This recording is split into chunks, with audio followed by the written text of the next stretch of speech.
Welcome, and thanks for joining me on the Ultimate 180 podcast. If you've ever felt exhausted, overwhelmed, or even trapped in your own life and wish you were able to have a complete life makeover, then you are in the perfect place to learn how to pull an Ultimate 180 and change your life beyond all expectations. I'm your host, Christina Walker, and today I will be discussing a topic that applies to leaders, coaches, teachers, parents, and really anyone who helps people on a regular basis. Helping others is a major part of our lives, whether at work, home, or just part of our daily activities. It's what builds bonds between humans, creates communities of like-minded people, and molds our kids to be future adults. So helping others can result in the most gratifying feelings and increase our sense of connection. In fact, almost all of our jobs are created to help people in some way or another. Whether you're designing new cars or serving coffee, we're doing it to help people. So this skill, it is vital to forwarding mankind's existence. And it can also be what's making you absolutely drained and exhausted. So how do we go about helping others in amazing ways without draining ourselves? So I'm going to explain way more about it in this episode and give you a simple strategy to help you and be able to help others even more without getting overly frustrated or depleted all of your energy.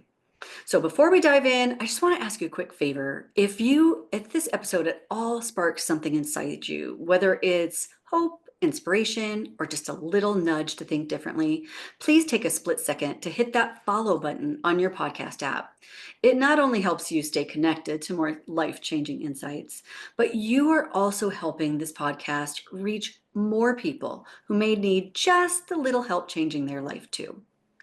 And if something really sparks you, if you experience an aha moment, take a quick screenshot of this episode, post it, and tag me on social with your biggest takeaway. I would love to hear about it. And you never know, you just might be the next featured Ultimate 180 story. So let's get started as we navigate change together, 1 degree at a time. Let's do this.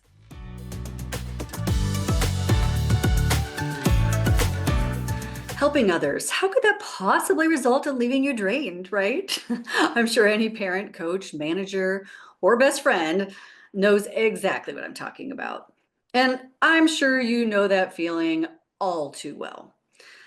Like, the day you volunteer to help your kids' class with the holiday party, and there are crafts and glue and pins, and there are like 20 plus 4, 5, and 6-year-olds running around, and your job is to help, right? And you walk away after those 2 hours and you are absolutely taxed. And you think, wow, how does that teacher do that every single day?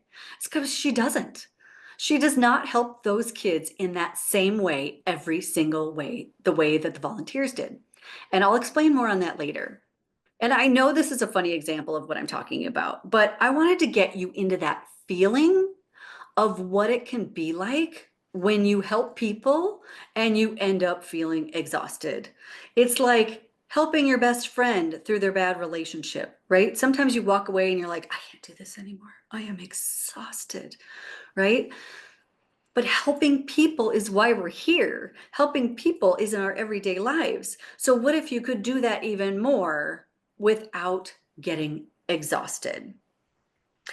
So it comes to mind in a work scenario in leadership, because leaders are supposed to be the ultimate helpers, right? They're supposed to help people become the best people in the company to help the best way that they can. It is their job to lead people, and not everybody does it well. And not everybody doesn't walk away exhausted because they are helping people all day. In fact, I have a client who is absolutely exhausted. In fact, we sat down and we talked about why. Why?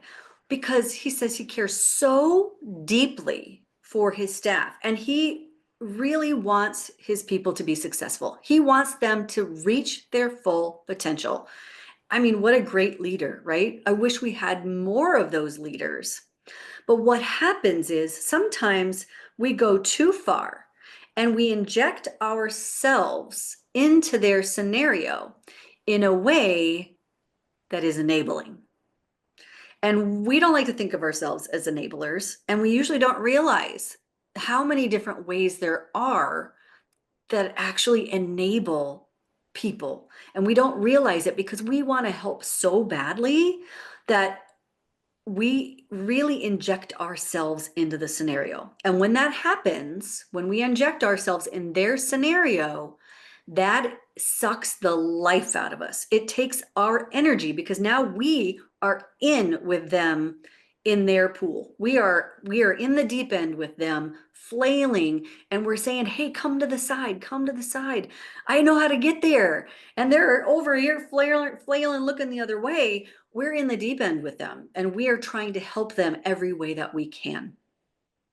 So, how do we help them in that same caring, wonderful way, in a way that's a little bit different, but we can just maintain our own energy and our excitement despite what their outcome is? Because that is what we have to do to really help more people. Because we can't help more people if we do not have the energy and the enthusiasm to do so. And I heard a coach the other day. It was a coach that helps coaches. And I just happened to be listening in on a conversation. And he was telling his coaches, I just love this phrase. He said, be the lighthouse, not the tugboat. And I was like, yeah, because I just told you the deep end, right? I was talking about my swimming scenario, right? Don't jump in with them. But as far as leadership goes, and this is teachers, parents, right? This is executives, this is managers, this is anybody that is directing other people and trying to help people in that way. Being a lighthouse is such a great analogy versus the tugboat. Because if think about it, if you're the lighthouse, and you are the beacon, right? You have to have energy to keep that light going, to keep people coming home, right? And say, hey, you got to go over here. Don't hit these rocks. Make sure you do this, but you're on the right path. But you really don't want them to come to you directly, right? You don't want them in your mix, in your energetic field. You don't want them there because they'll hit the rocks. And you will no longer be the beacon of light, and that light will go out and they will hit the rocks. You want to be that beacon of light for people. You want to be the lighthouse, because if you are that tugboat, you are going to get exhausted. If you think swimming across the ocean would be exhausting, try and do it with a tugboat, right? You are a little tugboat and now you're trying to lead that tugboat, right? You don't want to be in that tugboat with them, and you surely don't want to be dragging that tugboat. You need to be the lighthouse. So how do you become a lighthouse and not a tugboat, right? Because a tugboat, you can go for short periods of time. And then, sorry, but a tugboat, it runs out of fuel, right? I mean, it has a little job. There's a little job. And a leader, a teacher, a parent, all of these leadership roles are not little jobs. And the people on the other side of that are really looking for you to be the lighthouse. And you probably didn't even know it. They are looking for you to show them the way, to make sure that you're there saying, hey, danger over here, but you're headed the right direction. You're in the right zone. And then they need to find their own way. And that's where we get a little bit too involved when we enable. We enable by sometimes trying to direct them in the way that we would do something, when that is not the job of a leader. The job of a leader is to show them, to give them the guidance, to show them when there is going to be danger, to be there to make sure that they are safe. But it's not our job to actually hold their hand and do it with them. That is their job. And the reason it's their job is because they have a very different experience here than you do. And you need for them to have a very different experience. Because even if you showed them step by step, every single way to get exactly where they're going, think of it like a little kid on a path. If you said, okay, come with me, and you'll hold their hand the whole way, that kid is going to be tugging on you because they want to go explore the rock, they want to smell the flower, but that's their experience. And we want them to have their own experience and do things in their own way because their mountain isn't your mountain. And I used to teach this in corporate when I had corporate leaders. And I used to say, okay, so our CEO, he's got this big mountain, he's got a big flag on it, right? And we as teams, we all are going towards the top of this mountain. But what's really important is to find our little mountains in between along the way. And because that's what's going to motivate us to get towards the top of that mountain. Because if we're just going to somebody else's goal and mountain, it's not going to be nearly as satisfying, and we would never do it in the same way. So when we enable people, we're expecting them to do these things our way. And when they don't do it our way, we get exhausted because we're like, oh my God, they're not listening. I do all of this for them and they're not listening. I've given them every opportunity and they're not listening. But we're trying to do it in our way, which of course, how else would we explain it? Because that's the only way we know how is our way, right? But we're hoping to build their mountain with them along the way. And you have to be separated in that way. And that's why I love the lighthouse, right? You can still be that beacon of light on the very tippy top of the mountain, but their purpose, their goal, where they want to get, it could be one of the mountains on the range. It could be a mountain on part of that range, and they're always going to be on the top of that range. And by them being on top of that range, they're helping the whole mountain range, right? If you're like a big company, if you're a CEO or a leader or family, right, and you're in charge of the family, you're in charge of the mountain range, not just the mountain. And so in order to build the mountain range, to be a solid, steady mountain range, you've got to have people excited about getting to their point and doing it in their own way, because they're going to build something better for you than you could have ever thought possible. And we need to give them the opportunity. And I also like to talk about this in a way, because I love bringing money into the picture, because everybody understands money. Well, I don't know if they understand money, but everybody likes to talk about money, and most people want money. So their ears perk up when we talk about money.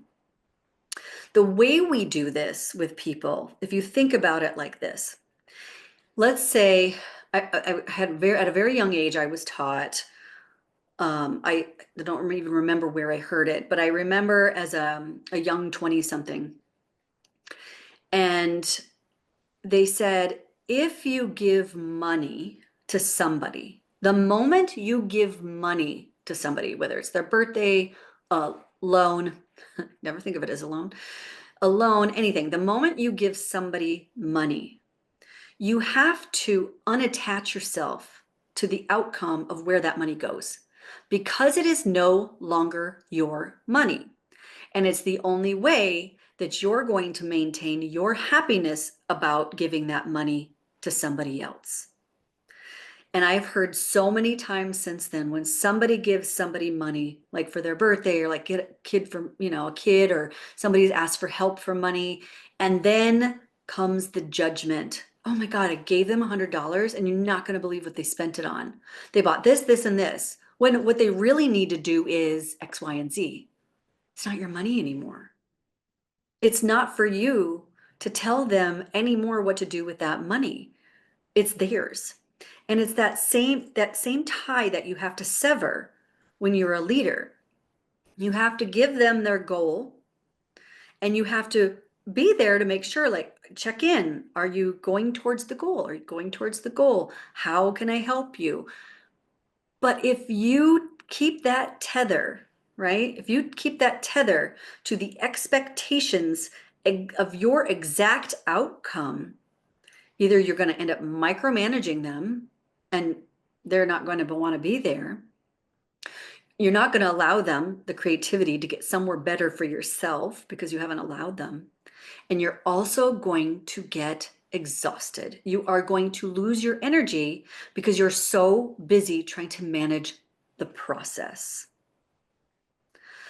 So, as a leader, and think of yourself as a leader, sometimes as parents and teachers and coaches, unless you have a title, that says CEO or vice president of, sometimes we don't see ourselves as leaders, but we all are leaders in some way. We are leaders in our communities. We're leaders how we step out in the day and all the people that we touch. Be the beacon, be the lighthouse, but don't be the tugboat and don't try and pull along the tugboat. Now, little tiny kids, yeah, those, back to the kindergarten teacher, right? Those little kids, if you gave them glue and pins, yeah, they're going to need a lot more supervision because they're tiny people and you can't trust them with that.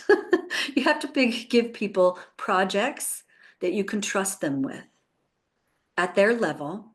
And like the kindergartner teacher, unless she had volunteers, that kindergarten teacher would never have handed out pins and glue. By the way, that was a parent that brought that project. That's not a good project for a kindergarten.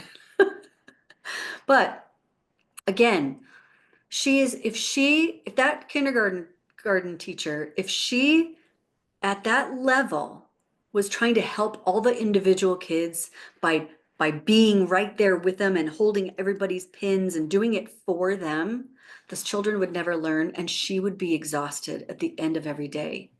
She doesn't lead like that. She gives them projects at their own level and she gives them autonomy at their own level so she can stay and be the lighthouse so these kids don't get hurt and so that they can grow.